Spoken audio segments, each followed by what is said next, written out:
we come in, we feed you. I'm going to do a brief introduction on what mentally mangled is. Okay.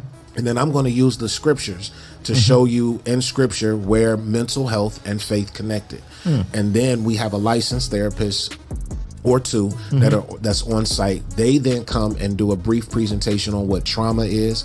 Tonight we're going to be talking about grief. Okay. And then we have a segment which I really love, which is called Ask the Therapist. There's a therapist right there. Resources right there. So any question that you have ever wanted to ask a therapist, you could. And we get good questions like, what if I don't like the therapist that I have?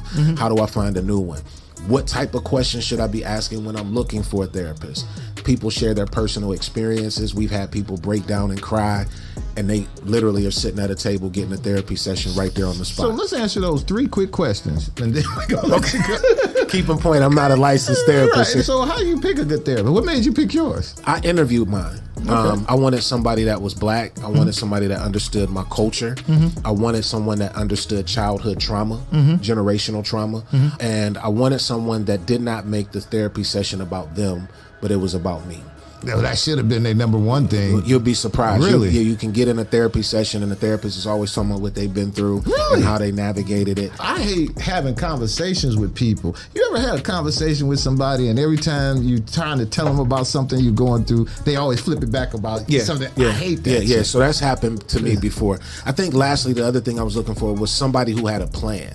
I'm not just coming to talk, but I need you to challenge me on the things that we've talked about. Correct. And give me some homework to do so I can do some Holding you a little self-reflection. accountable. Yeah. I want to get better. I just don't want to just talk. I want to get healthy.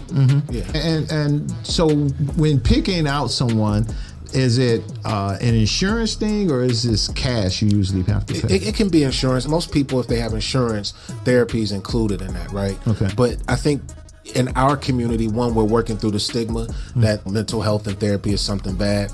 I'm telling, or expensive. And I'm telling people that one, it's become a cool conversation amongst millennials and young professionals, but then also it's not expensive. There are resources out there that can help you with your copay. There are resources out there that can help you and direct you to the right therapist. So again, going to mentallymangled.com is a good thing to do because that's what we're here for, to make sure that you find the right fit so that you can become mentally strong.